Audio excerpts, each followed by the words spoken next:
što mi je to sve poslala Suzana Emec. Pozdrav dragi moji i dobrodošli u novi video. Danas snimam za vas poseban video jer je u suradnji sa Suzanom Emec. Uvjerena sam da ste već čuli za nju, ako niste u opisu vam je njen video. Naime, nas dvije smo si odlučile napraviti adventske vijence. Ona je meni poslala stvari koje ćete uskoro vidjeti i ja sam njoj poslala stvari. Ali ajde da se vratimo na početak. Ja ne mogu vjerovati da je ovu nedjelju već paljenje prve adventske svijeće i da je to ujedno 1.12. Kad smo mi došli do 12. mjeseca, ja uopće nisam spremna. A sad što se tiče adventskih vijenaca, Suzana ih je na svom kanalu napravila valjda 1000. I bilo mi je jako teško naći nešto što ona već nije napravila, tako da budite blagi kad ćete gledati njen video. Ja sam ju pitala koja je tema i ona je mene pitala koju ja temu imam. Moja tema je crveno i bijelo, ona je rekla da ona voli tamno zelenu i tamno crvenu, da ide na taj neki klasični Božić. Zapravo obje imamo dvije vrste klasičnih Božića. Zadali smo si količinu, svaka je morala poslati minimalno 10 proizvoda i naravno to je moralo uključivati svijeće i neku posudu u kojoj će adventski biti. I sve ostale sitnice i zadali smo si budžet. Njen paket je meni stigao, pa idemo sad zajedno vidjeti što je unutra. Doslovno su stvari već počele ispadat van. Vidim da mi je ostavila cijene svega i ja sam njoj, tak da odmah znate gdje je i što kupljeno. Prvo imamo, ovo je sve spojeno, da, ovo je sve spojeno, znači crvene zimske bobice, ovo svake godine koristim, meni su apsolutno predivne, kupljene su u Tediju i koštale su 6 eura, pa eto ako nekog zanima. Dalje imamo ovaj set pahulja i češera sa bijelim pompomima. Ja se nadam da vi to možete vidjeti. Na temelju ambalaže rekla bi da je ovo iz Kika. Zatim imamo grane, bez ovoga definitivno ne može. 3 paketa.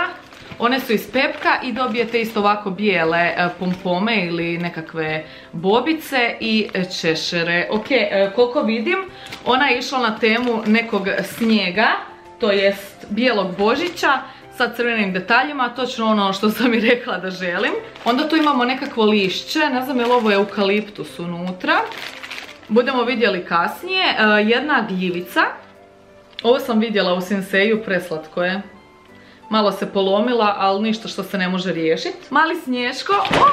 Sa otvorenim rukama. Ja imam ovakvog sličnog iz Kika kojeg mi je mama kupila prije par godina, ali on je u drugačijoj pozi i njega većinom stavim ovak. Ja sam tek sad skužila da sam s ovog kapka bila zaboravila skinut maskaru. Uglavnom ja ga uvijek stavim da sjedi na polici, a Suzana mi je pripremila ove sanjke, tako da on može sjediti na sanjkama.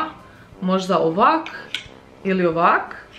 Još ću vidjet. Sanke su iz Kika i snjegoviće iz Kika. Tu još ima hrpa proizvoda unutra. Ja vam nikad nisam imala ovakve svijeće. Znači uvijek sam kupila one male debele. I iskreno ovo će mi biti pravi izazov jer ja nemam pojma kako se ove svijeće koriste u tim aranžmanima. Crvene kuglice imaju sjajne i mat i piše da su staklene, tako da moram biti jako oprezna s ovim. Jedan ovakav ukras, meni je ovo žao staviti. Možda ja to iskoristim za vrata. Vidjet ćemo. Naravno ništa bez pužve. I posljednja stvar je ova drvena kašetica koja se polomila, ali budem ja to zalijepila. Bitno da su svi dijelovi tu. Sad ćemo se prebaciti u kuhinju i započinjemo s izradom. Ovo je sav materijal s kojim raspolažemo i možemo krenuti. Prvo ću popraviti ovu posudu u kojoj će biti aranžman. Ako nekog zanima zašto koristim ovu srebrnu šljokastu u pištolju, to je zato što sam kupila krive prozirne nastavke, ali ja se nadam da će i ovo poslužiti. Bitno mi je samo da ovo drži, a onda ćemo lako dalje. S obzirom da sad kak šaljem svoje proizvode, vidjela sam kak pošta i oni svi bacaju te pakete. I nije ni čudno što stvari dolaze razbijene, jer kad vidite kako oni to doslovno ne da bace, nego šiknu. Mi imamo sreće što nam dođu stvari čitave. Evo ga, to je zalijepljeno. Malo sam maknula ovaj višak da ne viri. Sad si razmišljam da sam možda trebala zalijepiti ovu letvicu skroz dolje, da ovdje nemam prostor.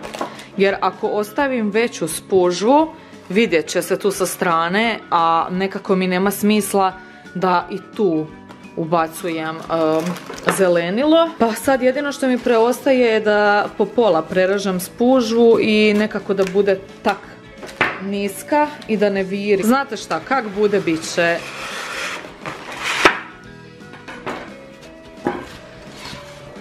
Tako, znači i ovdje jedna.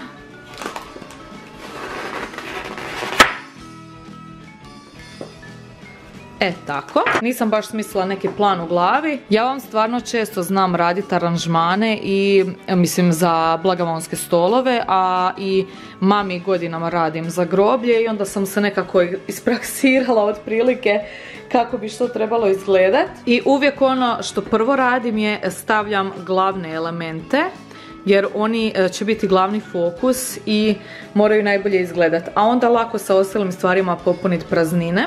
I kao što sam rekla, najveći problem će mi biti ove svijeće, jer nisam, kažem, nikad ih koristila, tako da po pitanju slaganja aranžmana s njima stvarno ne znam kako bih, ali naravno snaći ćemo se, to je pravi izazov ovog videa. Razmišljam da ih tu stavim sve jedno ovako do druge. Idemo pa kud puklo da puklo. Moram kameru podići jer ništa ne vidite, nadam se da je sad bolje.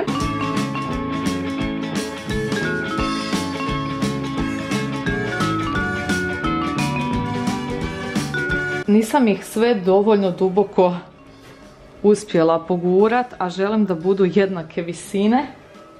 A nadam se da je sad ok. Sad kad sam ovaj dio napravila, uzimam zelenilo kojeg imam najviše. U današnjem slučaju to su ove grane. Uglavnom ja sam Suzani rekla da ne mora sve koristiti, naravno, od stvari koje sam joj ja poslala. Pa se nadam da se ni ona neće naljutiti ako ja ne iskoristim sve što je ona meni.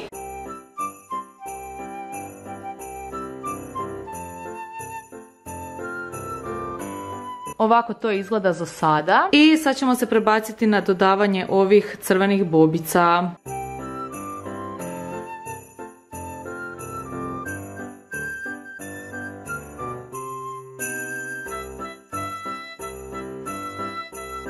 Moram početi dodavati ovdje jer se stvarno vidi ta spužva. Sljedeće što ću dodati su sitnice i to će znači biti ove pahuljice, pompomi. Ajme, meni je ovo žao potrgat. Predivno izgleda. Možda sam to mogla kao ovdje staviti. Kako bi izgledalo da ja ovo zalijepim ovak? Ne znam baš. Na kraju sam se ipak odlučila rastaviti. Mislim da će mi tak biti lakše dodati ih. Jedan fun fact, vjerojatno niste znali da se Suzana i ja nikad nismo uživo vidjele, barem koliko mene sjećanje služi.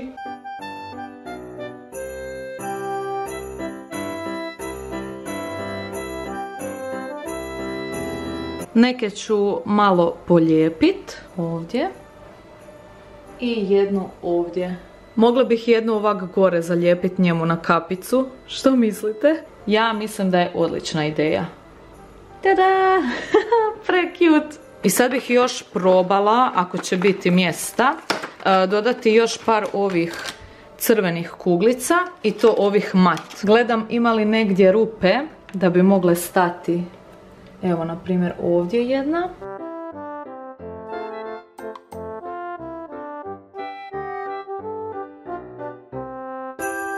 Znate kako sam rekla da moram biti oprezan s kuglicama jer su staklene? E pa, tada! Jednom šeprtlja, uvijek šeprtlja. I evo ga, imala sam problem s ovim tu dijelom, ali nekako sam nadopunila sa ostacima. Ja se nadam da će se Suzani svidjeti, a vi mi svakako pišite sviđa li se vama, biste li nešto promijenili, a sad ću vam pokazati stvari koje nisam koristila. 3 stvari nisam iskoristila, prvo je ovaj ukras.